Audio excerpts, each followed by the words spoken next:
Hello and welcome to another episode of Virtual Legality. I'm your host, Richard Hoeg, managing member of the Hoeg Law business law firm of Northville, Michigan. And in the course of doing Virtual Legality for the past couple of years now, we've covered a lot of stories in video games, software, music, television, movies, etc. And a lot of those stories can be placed into certain thematic buckets.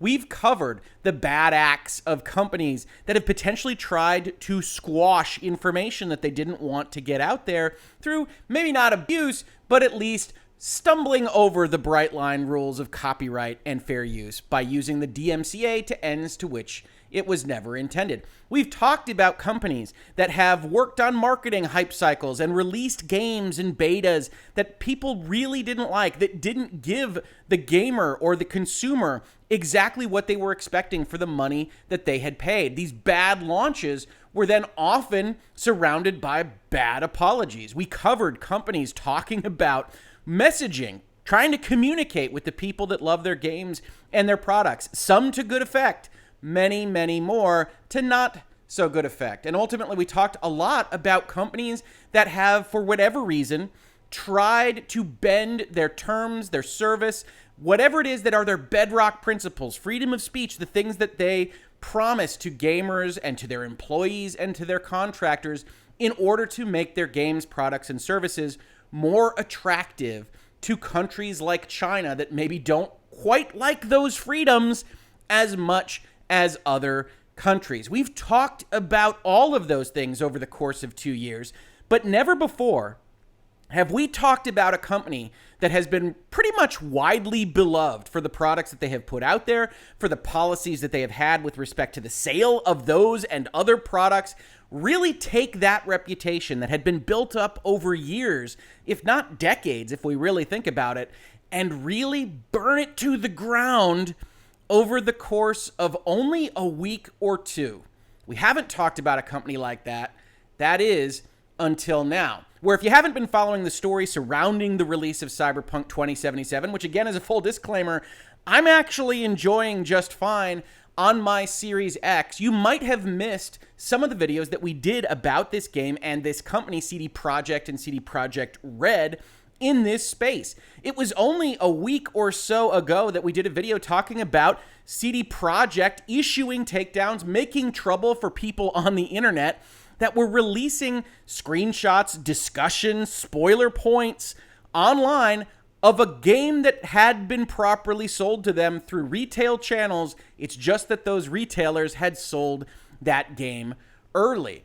We then talked about the fact that Cyberpunk caused CD Projekt and CD Projekt Red to actually issue an apology, non-apology that said, hey, by the way, we know the game doesn't run very well on older systems, the PlayStation 4 and the Xbox One, but we apologize not just for that performance, but also for hiding the fact that that performance exists at all from journalists, from gamers, by not giving keys to console copies and basically prohibiting all reviewers from even capturing their own video of the PC copies that we allowed to have out there. Our bad. We're sorry. Go ask for a refund, but also as it's come out over the last couple of days, we're not actually going to facilitate any of those refunds with retailers or Sony or Microsoft.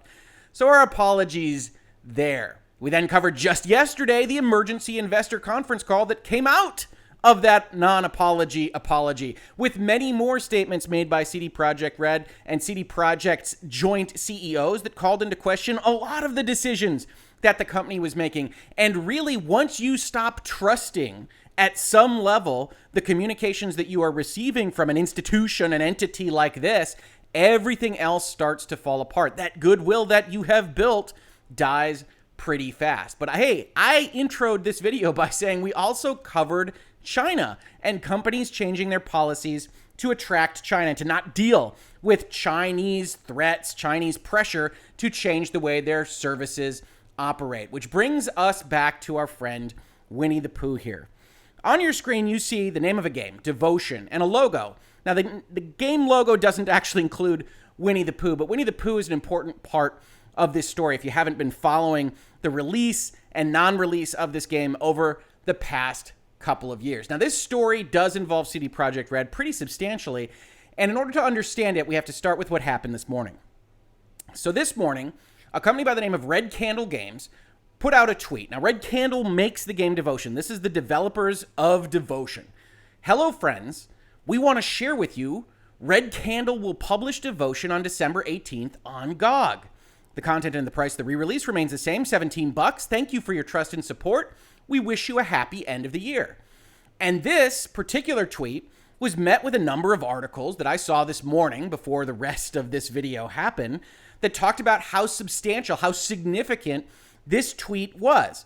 Now, understand that, we kind of have to get the full context of what's going on here. So if you aren't familiar with GOG, this is the About Us page for Good Old Games, which is effectively a distribution platform for PC software that's a competitor to places like Steam and the Epic's Game Store. It was formed out of a philosophy to not have digital rights management, to issue games in a freer state, and to collect games that maybe people love to play but couldn't otherwise find elsewhere online. They put this together. I have a number of games that I've purchased from Good Old Games, I think primarily older adventure games. It's been a nice service. If you don't know it, though, it is owned by CD Projekt. This isn't actually highlighted very much in their About Us page, but if you go in the bottom corner here, you see part of the CD Projekt group. And you can get this verified on Wikipedia. Wikipedia's entry for CD Projekt says, hey, CD Projekt Red makes The Witcher, makes Cyberpunk 2077. That's their developer. In 2020, they released that Cyberpunk 2077 game. And they also own a video game distribution service, GOG.com, that was established by CD Projekt to help players find old games. Now, this isn't some small 2-bit operation. If you look on this Wikipedia page, this is a publicly traded company that was valued in May of this year at $8.1 billion. Now, that number is obviously going to fluctuate depending on various things, like perhaps conference calls that didn't go swimmingly. But overall, it's worth noting that CD Projekt is a billion-dollar corporation, multi-billion-dollar corporation, that is as big or bigger than Ubisoft on any given day when looking at the various market capitalizations of this company. This is not a tiny operation. So when somebody like Red Candle Games comes out and says, hey, we are releasing on GOG, that's a big deal. Now, the cynical-minded among you might say, hey, that's an interesting thing, because if this is a big deal, isn't it noteworthy that CD Projekt, which also owns GOG, is doing it in the face of all this negative publicity that, frankly, the company just isn't used to? CD Projekt is a darling. They release good old games without digital rights management. They talk about how much they love gamers. Frankly, they have some snide and snarky and chiding tweets and communications about the way other publishers operate. And now, in the face of Cyberpunk 2077, their biggest games ever release, they were facing all of this negative publicity, and they were getting hit by places all across the internet, places much bigger than Virtual Legality. So a cynic might suggest that taking a step like this might just be designed to distract a shiny object over here. Hey, don't forget, we at CD Projekt are the good guys. You're giving us all this negative publicity. Some of it's deserved. We will admit to certain things, but we're the good guys. Remember that we're going to release Devotion even though it's been missing in action for a long time. In fact, Devotion has been missing in action because of China. This was Virtual Legality 28. Look at that logo. I didn't even size the thumbnail correctly. You get that white border around the bottom of this image, where I called it Winnie the Pooh, Red Candles, and Steam's Devotion to China. If we go and we look at a Game Daily Biz article from February of last year, it's entitled Horror Game Devotion, pulled from Steam, amid controversial joke about Chinese President Xi Jinping. And I did my best on the pronunciation there. I apologize, as always, in advance. Taiwanese horror game Devotion mysteriously disappeared from Steam on Monday after Chinese nationalists review-bombed the game on Steam. Previously, players found a joke comparing Chinese President Xi Jinping to Winnie the Pooh, which is a political meme censored in China. Earlier today, the game was pulled from Steam. In the game, a poster read, Xi Jinping, Winnie the Pooh moron. Not subtle political commentary, but effective nonetheless. Referencing a 2017 Chinese meme in which internet users began comparing President Jinping to Winnie the Pooh over the politician's mannerisms. After players stumbled across the joke referencing Jinping in Devotion, right-wing Chinese nationalists swarmed the game's Steam recommendations section with negative reviews, then proceeded to do the same with Red Candle Games' other horror title, Detention. In its apology, the studio's co-founders stated that it is in the process of business mediation and asked for patience while the company handles the situation. And indeed, you can still go and look at the Steam page here. It's linked in my video. I believe it might also be linked in the Game Daily Biz article to see what they said as of February of last year. You get all of this acquiescence, all of this apologetic stance from the Red Candle Games team, talking about how it was effectively an independent artist that had placed this thing in the game. They didn't mean for it to be there. They were looking at business mediation. You can get certain updates throughout last year, I think ending in about the summer of last year, that said we're still talking to people. But as of right now, Devotion's not available on Steam. Devotion really hasn't been available much of anywhere, which is what led us to what happened today. In early 2019, the indie horror game Devotion, which PC Gamer thought was pretty great, was discovered to contain a reference to Chinese President Xi Jinping. A piece of paper in the game had references to Xi, the word moron, the Disney character Winnie the Pooh, and the latter is a comparison that has been widely used to mock Xi to the extent that China banned an entire Winnie the Pooh movie because of it. Once this was out in the open, things began to go badly wrong for Taiwanese developer Red Candle Games. Chinese players began to review bomb the game en masse, undeterred by the removal of the offending material. Shortly afterward, the game was pulled from Steam by Red Candle itself. This wasn't just a case of an online argument that got out of hand. The game's Chinese publisher, in the event, soon afterwards had its business license revoked, while the Taiwanese publisher, Winking Entertainment, also quietly backed off. Amid fears that the game was being scrubbed out of history, Harvard University stepped in to ensure Devotion and the studio's previous game, Detention, were preserved in its East Asia collection. Today, the developer announced it will be re-releasing Devotion via GOG on December 18th. So you now have the context why this is a big deal. This is actually CD Projekt and Red Candle standing against what was a significant political event in video games on Steam, where Steam backed down. And in my video from last year, you'll see me talk about Valve's intentions towards China and Chinese Steam and what they were trying to do and why this kind of thing might have happened, even though Red Candle was the one responsible for pulling it themselves amidst their own political pressure that they were receiving separate from the platform holder. So this was a big deal today, and it was reported, as best I could tell, with nothing but positivity and glowing comments towards GOG and indirectly towards CD Projekt, GOG's parent company. But alas, that lasted a very short time, because only a couple of hours later, GOG.com put out the following tweet. Earlier today, it was announced that the game Devotion is coming to GOG. After receiving many messages from gamers, we have decided not to list the game in our store. Now, that's an unusual message for a number of reasons, not the least of which is it's very short for what was a significant announcement that this was going to be a part of their service. They had a page up on GOG that has since been removed, that this was covered positively all across the internet, and now is featured negatively all across that same internet. The Verge, GOG walks back release of controversial horror game Devotion. Polygon, censored horror game Devotion coming to GOG, and I assume it's updated as of now. CD Projekt under fire for dramatic U-turn on Devotion GOG release, Eurogamer.net. Taiwanese horror game Devotion won't be getting a re-release after all. Engadget, etc., etc., etc. And you can check out any of these articles just by searching for the word Devotion on the news tab. And at the end of the day, what this winds up doing, like everything else that CD Projekt Red has really even attempted this week, is making everything worse. Or as I tweeted out, what if, and I'm just spitballing here, Bob, we start a bigger, larger tire fire? What if we have this fire of Cyberpunk 2077, pretty significant, could really harm us in the long run? What if we did something even more problematic, even bigger, and get more attention drawn to CD Projekt?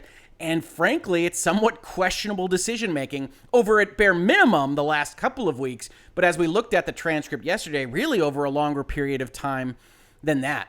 So this video serves as something of a public service announcement. If you aren't familiar with the Devotion story, read some of the background here. PC Gamer has a good article. I think the rest of the articles that really talk about what happened today will have other background on Devotion, on Red Candle Games, on what happened, on Winnie the Pooh in general. But from our perspective in Virtual Legality, where we talk about messaging, business decisions, fiduciary duties, corporate goals, What's important from my perspective is the complete absence of trust that most folks have right now towards CD Projekt, or that they will have if they wind up watching these videos or reading some of the documents and statements that are coming out of that company. This is a company that I have enjoyed, that I have stood behind to the extent that I, as a corporate lawyer, stand behind corporations, which is minimal, but that have liked the products coming out of, have agreed with the decisions that they have made in navigating the video game and other industries, the software distribution industry in general.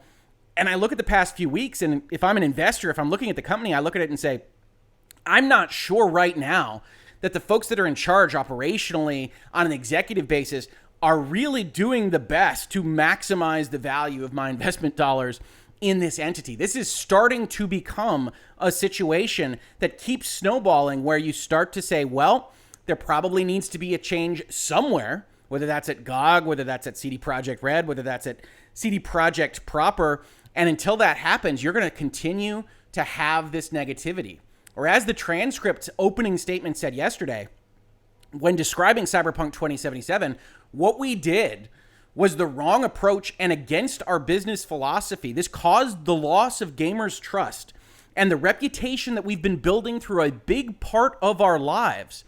That's why our first steps are solely focused on regaining those two things in fixing Cyberpunk 2077 in this particular context, but really in restoring the loss of trust that we have experienced now over the course of just a blink of an eye, even though we've built this company for 2.5 decades on. Because at this point, CD Projekt Red realizes what all of us realize in business and just in life, which is it can take a lifetime to build a reputation, but it can take only moments to burn it completely to the ground. This has been Virtual Legality for today. If you enjoyed this video, please like, subscribe, share. Tell folks that we are talking about these topics, hopefully bringing them to your attention if you hadn't heard of them before. I think the Devotion story is very interesting. I think it's important because this is a game that we really haven't gotten a lot of good information on. And the statements that CD Projekt Red has made with respect to gamers strain credibility. What gamers told them not to release it? It strikes me that China is much more likely to be responsible for what's happening with respect to good old games and CD Projekt Red in general. And even if they aren't, the main problem with what has happened over the past week relates specifically to that loss of trust and the fact that people that are listening to them, that are reading their statements, now can apply that loss of trust to the statements that they are reading. If you like this on YouTube, thank you so much for checking it out. And if you listen to it as a podcast, thank you so much for listening. And I will catch you on the very next episode of Virtual Legality. Virtual Legality is a YouTube video series with audio podcast versions presented as commentary and for education and entertainment purposes only. It does not constitute legal advice and does not create an attorney-client relationship. If you have legal questions about the topics discussed, please consult your own legal counsel.